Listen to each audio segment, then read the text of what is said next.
말씀의 제목은 복이 되는 말씀을 위한 길입니다. 복이 되는 말씀을 위한 길.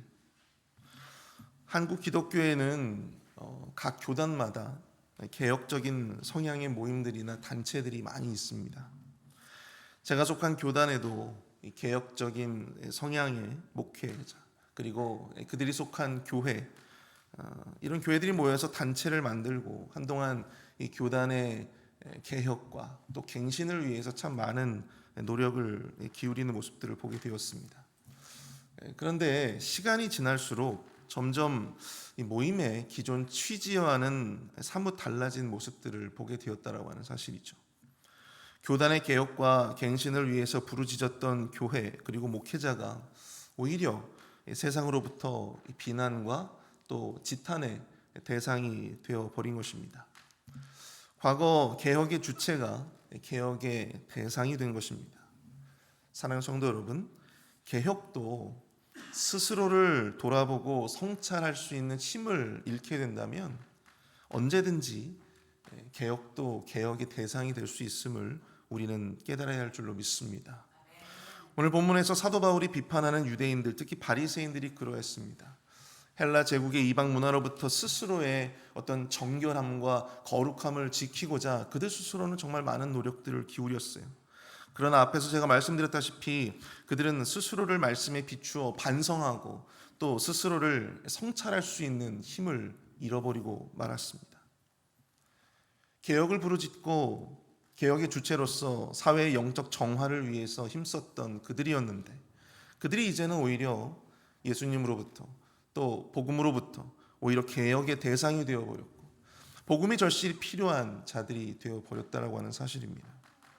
사도 바울은 오늘 본문을 통해서 그들의 영적인 교만함과 또 우월감을 비판하고 그들이 표면적인 유대인으로서 가지는 것들, 그들이 표면적인 유대인으로서 자랑했던 것들이 너무나도 무익한 것이었다라고 하는 사실을 고발하고 있다라고 하는 것이죠. 유대인들이 가진 율법과 할례, 그것은 그들에게는 굉장히 큰 자랑이었습니다. 그들의 정체성이었고 그들이 가진 모든 것이었어요. 그러나 하나님이 그들에게 주신 특별한 복이었고 특별한 은혜였고 유산이었지만 그것들을 소유한 것은 그들에게 오히려 복이 되었던 것이 아니라 그들의 신앙에 오히려 독이 되어버리고 말았다는 하는 사실입니다. 그들은 그런 것들을 소유했다는 것만으로 스스로 영적인 교만함과 우월감에 취해서 예수 그리스도가 전하는 그 복음의 필요성을 그렇게 필요하게 느끼지 못했다라고 하는 사실입니다. 우리가 똑같은 씨앗을 뿌려도 각기 다른 밭에 뿌려지면 다른 결실을 맺게 되는 것이죠. 마찬가지로 하나님의 말씀도 그것을 우리의 마음밭에 어떻게 적용하고 그것을 어떻게 받아들이냐에 따라서 그것이 우리에게 결실이 될 수도 있고 독이 될 수도 있고 그것이 우리에게 또한 복이 될 수도 있는 것입니다. 오늘 새벽에는 하나님이 우리에게 허락하신 말씀의 유산이 우리에게 독이 되는 것이 아니라 무익한 것이 되는 것이 아니라 그것이 우리에게 진정한 삶의 복으로 연결되어지기 위해서 필요한 것이 과연 무엇일까? 그것을 몇 가지 영적인 교훈을 나누어 보고자 합니다. 첫 번째로 말씀을 남이 아닌 자기 자신을 향한 기준과 잣대로 여기는 삶입니다. 말씀을 남이 아닌 바로 자기 자신을 향한 기준과 잣대로 삼으며 사는 삶입니다. 오늘 본문 17절부터 20절까지 말씀을 보시면요, 유대인들은 스스로 율법을 의지하고 하나님을 자랑했습니다. 그들은 율법의 교훈을 받아서 하나님의 뜻을 알고 지극히 선한 것을 분간할 줄 안다고 자부했습니다. 그들은 스스로를 맹인의 길을 인도하는 자로, 어둠에 있는 자의 빛과 같은 자로, 율법에 있는 지식과 진리의 모본을 가진 자로 스스로를 여겼다라고 하는 것이죠. 그래서 그들은 스스로를 어리석은 자의 교사로, 어린아이의 선생이라고 스스로 믿었다. 그렇게 말씀하고 있습니다. 그들의 이러한 생각은 이방인들과의 비교에서 나오게 된 것입니다. 이방인들과 비교해서 그들은 그렇게 스스로를 우월한 존재로 여기게 되었다라고 하는 사실이죠.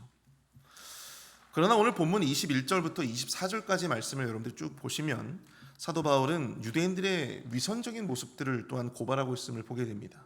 21절. 그러면 다른 사람을 가르치는 내가 내 자신은 가르치지 아니하느냐? 도둑질하지 말라 선포하는 내가 도둑질하느냐? 22절. 간음하지 말라 말하는 내가 간음하느냐? 우상을 가증히 여기는 내가 신전 물건을 도둑질하느냐?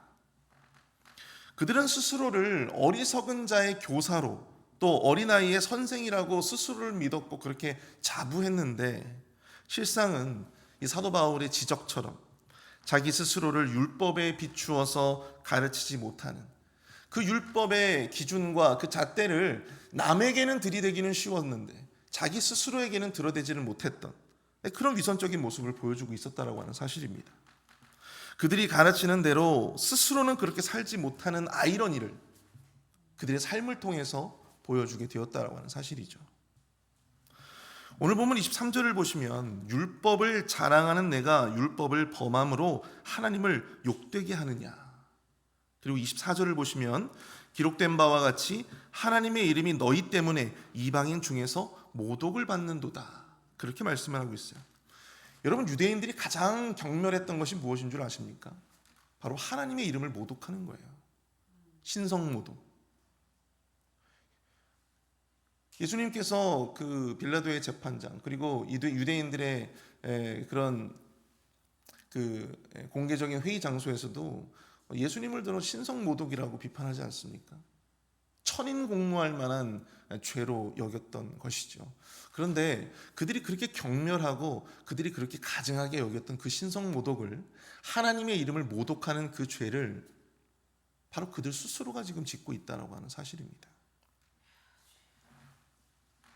사랑하는 성도 여러분, 이 유대인들의 가장 큰 문제가 과연 무엇일까요? 바로 율법을 소유했다는 것만으로 유대인들은 율법의 판단의 기준과 잣대를 늘 자기 자신이 아니라 타인에게, 남에게 돌리며 살았다라고 하는 사실입니다. 그들도 율법의 판단을 받아야 하는 자들이다라고 하는 사실을 망각했다라고 하는 것이죠. 그들은 스스로를 율법 위에 군림하면서 율법을 말하고 또 율법을 가르치고 또 이방인들은 잘 판단하고 살았지만 자기 스스로에게 그 율법을 적용하는 데에는 실패했던 사람들이었다고 하는 것입니다. 매일같이 율법 위에 자기 자신의 삶을 내려놓아야 함을 그들은 깨닫지 못했습니다. 율법을 소유한 자들도 율법에 의해 판단받는 자들이다라고 하는 사실, 이것을 받아들이지 못했어요. 이것이 바로 그들의 문제였고 또 사도 바울이 지적하고 있는 그들의 위선이었다라고 하는 사실입니다. 그리고 이것은 율법을 소유했다라고 하는 것이 그들에게 더 이상 복이 아니라 오히려 그들의 신앙에 독이 되었다라고 하는 것을 보여주고 있음을 반증하고 있는 것이죠. 그러므로 사랑하는 성도 여러분, 우리가 유대인들의 영적인 오류를 따르지 않고 하나님께서 우리에게 주신 영적인 교훈, 그 말씀이 우리에게 정말 우리의 삶 가운데 복이 되는 말씀이 되기 위해서 우리는 우리가 소유한 그 말씀의 기준과 잣대를 다른 사람이 아니라 바로 우리 자신에게 그 잣대를 들이밀 수 있는 용기를 가져야 될 줄로 믿습니다. 말씀대로 사는 것은 정말 어렵죠. 말씀대로 사는 것은 어렵지만 말씀의 기준으로 남을 판단하는 것은 상대적으로 쉬워요. 말씀으로 자기 자신의 삶을 비추어 보는 것은 정말로 큰 용기가 필요합니다. 그러나 그렇게 할 때 비로소 그 말씀이 우리에게 복이 된다라고 하는 것입니다. 말씀이 주는 은혜와 형통을 경험할 수 있게 됩니다. 언제나 말씀 앞에서 겸손히 자신의 삶을 들여다보는 사람들은 여러분들 어떠한 말씀이 주어져도 그 말씀 가운데 은혜를 받고 또 그 말씀이 그 심령에 뿌려져서 축복된 그러한 삶의 결실로 이어지게 된다라고 하는 사실이죠. 비록 우리가 듣기에 참 거칠고 아픈 말씀이라고 하더라도 그것 또한 하나님이 우리에게 주시는 말씀이라고 생각하고 받으면 그것이 아픔으로만 끝나지 않는다라고 하는 사실입니다. 그것이 고통으로만 끝나지 않아요. 그것이 우리에게 약이 되고 그것이 우리에게 복이 된다라고 하는 사실입니다. 사실 오늘 본문과 같은 말씀을 전하면서 가장 마음에 찔림이 있는 사람들이 바로 저와 같은 목회자들입니다. 아무래도 말씀을 가르치고 이 말씀을 또한 이 권면하는 사람들이기 때문에 그런데요. 그래서 참 설교가 어렵습니다. 때로 어떤 말씀을 전할 때는요, 저 스스로도 참 부끄러워질 때가 많아요. 내가 과연 이 말씀을 전할 만한 그러한 자격이 있는 사람인가? 내가 이 말씀을 통해서 성도들에게 이 죄에 대해서 설교할 만한 그런 자격이 있는 사람인가 스스로 생각되어질 때가 참 많습니다. 그래서 어떤 분들은 그래요. 목회자들이 설교를 통해서 성도들을 막 친다, 그렇게 말씀하시는 분들도 있습니다. 그런데 여러분, 제가 보기에는 우리 성도님들이 목회자가 되어보지 않았기 때문에 생기는 오해가 아닐까 생각이 듭니다. 목회자가 성도들에게 설교를 하면서 죄에 대해서 지적하고 또 심판에 대해서 설교한다라고 하는 것이 얼마나 큰 고통이고 힘든 일인지 아마 여러분들은 모르실 겁니다. 얼마나 큰 마음을 먹어야 하고 얼마나 많은 고민을 해야 하고 또 얼마나 많은 성도들을 향한 사랑을 가져야 그 메시지를 전할 수 있는 것인지 아마 여러분들은 모르실 거예요. 주어지는 모든 말씀을 하나님이 지금 우리에게 주시는 말씀이라고 생각하고 받으면 그것이 나에게 복이 됩니다. 거칠고 아픈 말씀은 내게 필요한 말씀이 아니라고 생각하고 거절하면 우리는 결코 그 복된 말씀의 유익을 얻지 못합니다. 여러분, 몸에 좋은 약이 먹기에는 쓰잖아요. 사랑하는 성도 여러분, 말씀을 판단하는 자들이 아니라 말씀으로 누군가에게, 상대방에게, 다른 사람들에게, 우리 남편에게, 우리 아내에게, 우리의 자녀들에게 그 말씀의 잣대, 그 기준을 들이밀지 마시고 여러분, 그 말씀의 잣대를 우리 자신의 삶에 비추어 늘 묵상하시는, 늘 삶을 돌아보시는 저와 여러분들 수 있기를 축복합니다. 어떤 말씀이든 그 적용과 판단의 기준을 남이 아닌 자신에게 가져갈 때 그 말씀이 우리에게 약이 되고 우리를 위한 말씀이 되는 거예요. 우리를 위한 말씀이 된다고요. 그것이 설령 거칠고 아픈 말씀이라고 하더라도 나를 향한 하나님의 진심이라고 생각하시고 아멘으로 받으실 수 있기를 축복합니다. 말씀을 많이 알고 깊이 아는 것은 그렇게 중요하지 않습니다. 말씀을 많이 알고 깊이 아는 것, 우리가 그것을 자랑하는 것이 아니라 정말 이 말씀대로 살지 못하는 우리의 삶, 우리의 그 연약함과 우리의 허물을 정말 주님 앞에 내려놓고 단 1분이라도 우리가 주님 앞에 통회하며 기도할 수 있는 그 가난한 심령을 저와 여러분들 모두가 갖게 되어지시기를 축복합니다. 그 가난한 심령 가운데, 그 가난한 마음 가운데 하나님의 충만한 은혜와 복이 임하게 될 줄로 믿습니다. 두 번째로, 말씀을 순종하는 것을 그 어떠한 신앙 행위로도 대체하지 않는 것입니다. 두 번째, 말씀을 순종하는 것을 그 어떠한 신앙 행위로 대체하지 않는 것이다. 율법과 더불어 유대인들이 정말로 자랑스럽게 생각했던 것이 바로 뭐였죠? 할례라고 하는 것입니다. 그러나 오늘 본문 25절을 보시면 내가 율법을 행하면 할례가 유익하나 만일 율법을 범하면 내 할례는 무할례가 되느니라 말씀하고 있습니다. 할례라고 하는 신앙의 행위보다 더 중요한 것은 그 율법을 행하고 준수하는 것이다, 그렇게 말씀하고 있어요. 그런데 오늘 본문 28절을 보시면 무릇 표면적 유대인이 유대인이 아니요 표면적 육신의 할례가 아니니라 라고 말씀합니다. 그리고 29절에서는 오직 이면적 유대인이 유대인이며 할례는 마음에 할지니 영에 있고 율법 조문에 있지 아니하는 것이라. 그 칭찬이 사람에게서가 아니요 다만 하나님에게서니라, 이렇게 말씀을 하고 있습니다. 당시 유대인들에게 할례라고 하는 것은요 매우 중요한 신앙의 행위였어요. 자신이 가지고 올 수 있는 신앙의 어떤 표식이었습니다. 유대인이라면 당연히 해야 할 것이었죠. 그래서 겉으로 보여지는 그 할례를 통해서 자신의 유대인됨을 드러내고 또 증거하고자 했습니다. 그러나 사도 바울은 그러한 유대인들의 생각을 정면으로 반박합니다. 육신의 할례가 참된 유대인으로서의 증거가 되지 못한다라고 하는 것이죠. 오히려 마음의 할례를 한 사람들, 이면적 유대인들이 진정한 참 유대인이다. 사도 바울은 그렇게 가르치고 있는 것입니다. 사람들을 의식해서 사람들의 칭찬을 위해서 육신의 할례에 치중한 자들이 아니라 마음의 할례한 자들이 하나님의 칭찬을 받는, 하나님의 칭찬을 듣는 진정한 유대인이다라고 하는 것을 말씀하고 있는 것입니다. 그들은 율법을 따르지도 준수하지도 않았으면서 겉으로 보이는 이 육체적인 할례를 강조했어요. 어쩌면 그러한 신앙 행위가 율법을 따르고 율법을 준수하는 것보다 훨씬 더 중요한 의미로 그들에게는 여겨졌을지도 모릅니다. 그러나 여러분, 말씀에 순종하는 그리스도인들의 의무는 결코 어떠한 신앙의 행위로 대체할 수 있는 것이 아님을 기억하실 수 있기를 축복합니다. 여러분, 우리가 교회에서 봉사하고 또 섬기고 헌금을 드리는 건 너무나도 중요한 신앙의 행위예요. 그러나 하나님은 그러한 신앙의 행위보다 하나님의 말씀대로 살아가는 우리의 삶을 더욱더 보기를 원하신다고 하는 겁니다. 말씀의 기준이 우리의 삶의 기준이 되는 것을 우리 주님께서는 더욱더 보고 싶어 하신다는 거예요. 우리가 열심히 어떤 신앙 행위를 했다고 해서 그것이 이 말씀대로 살지 못하는 우리의 허물을 덮을 수는 없는 것입니다. 그것은 목회자도 마찬가지예요. 저는 목회라고 하는 행위를 하죠. 그런다고 해서 이 말씀대로 사는 삶을 그것으로 대체해 주지는 못한다라고 하는 것입니다.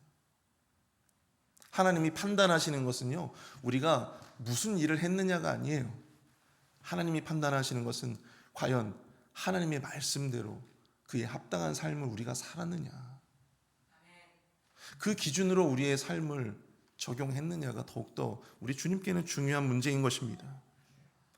그리스도인들 가운데 개중에는 하나님의 말씀대로 살아가지 못하는 어떤 죄책감, 그런 부담감을 덜어내고자 어떤 신앙 행위에 몰두하는 사람들이 있습니다. 교회에서 어떤 직분이나 어떤 직책에 지나치게 몰두하는 거예요. 교회에서 하는 어떤 양육이나 훈련도 그것을 통해서 우리의 삶을 더욱더 영적으로 풍성해 가져가는 목적이 아니라 그저 그것을 이수하는, 졸업하는데, 그것을 통과하는데 더 큰 의의를 두며 그 일을 감당하는 사람들이 있습니다. 그러나 사랑하는 성도 여러분, 그리스도인은 교회에서 일하는 사람들이 아니에요. 그리스도인들은 교회에서 공부하는 사람들이 아닙니다. 그리스도인들은 자신의 삶의 현장에서 하나님의 말씀을 들고 그 삶의 현장 가운데 나아가 그 삶대로 그에 합당한 삶을 살아내는 사람들이 진정한 그리스도인들의 제자들인 줄로 믿습니다. 우리의 어떤 신앙 행위가 우리의 그리스도인 됨을 말해주는 것이 아니다라고 하는 거죠. 참 그리스도인은 여러분 믿음을 가진 자들입니다. 그것은 하나님의 말씀대로 살아가는 삶의 중심을 통해 드러나게 되어져 있습니다. 에베소서 5장 9절 말씀을 보시면 빛의 열매는 모든 착함과 의로움과 진실함에 있느니라 말씀하고 있어요. 성도의 열매는 어떠한 신앙 행위가 아니라 말씀을 따라 행하는 빛의 자녀다운 삶에 있다라고 하는 사실을 여러분들 기억하실 수 있기를 축복합니다. 말씀이 우리에게 진정한 복이 되기 위해서 사랑하는 성도 여러분, 믿음과 우리의 신앙의 행위를 구분하실 수 있기를 축복합니다. 사람의 인정과 칭찬을 의식하여 겉으로의 신앙 행위에 만족하며 내가 그럴듯한 신앙인으로 살고 있다, 스스로를 자위하며 자부하며 그렇게 살지 않게 되시기를 축복합니다. 믿음을 가지고 하나님의 말씀대로 살아가는 삶의 열매가 여러분들 우리의 삶 가운데 또 저의 삶 가운데 충만하게 되어지기를 축복합니다. 말씀대로 살아가는 변화된 삶을 포기하고 교회에서 봉사하고 섬기는 것으로 그것을 대체하려고 하는 그 시도를 멈추는 우리 모두가 될 수 있기를 축복합니다. 하나님의 말씀대로 살아가는 것이 쉽지 않은 일이고 고단하고 녹록치 않은 일이지만 그럼에도 불구하고 그 도전과 그 일 가운데 그 길 끝에 진정한 하나님이 주시는 참된 복과 유익이 있는 줄로 믿습니다. 우리 오늘 말씀을 생각하면서 함께 기도했으면 좋겠습니다. 주님, 말씀으로 남을 판단하기에 앞서서 우리의 삶을 그 말씀 앞에 비추어 보게 하여 주옵소서. 우리의 삶을 돌아보며 회개하며 말씀에 합당한 삶으로 결단하는 믿음을 우리 안에 허락하여 주옵소서. 우리가 주님을 위해서 하는 그 모든 신앙의 행위가 말씀을 사는 삶보다 앞서지 않게 하여 주시옵소서. 말씀에 합당한 삶을 살아내어 그것을 통해 진정한 말씀의 복을 누리는 우리 모두가 되게 하여 주옵소서. 우리 함께 합심해서 함께 말씀을 생각하며 기도합니다.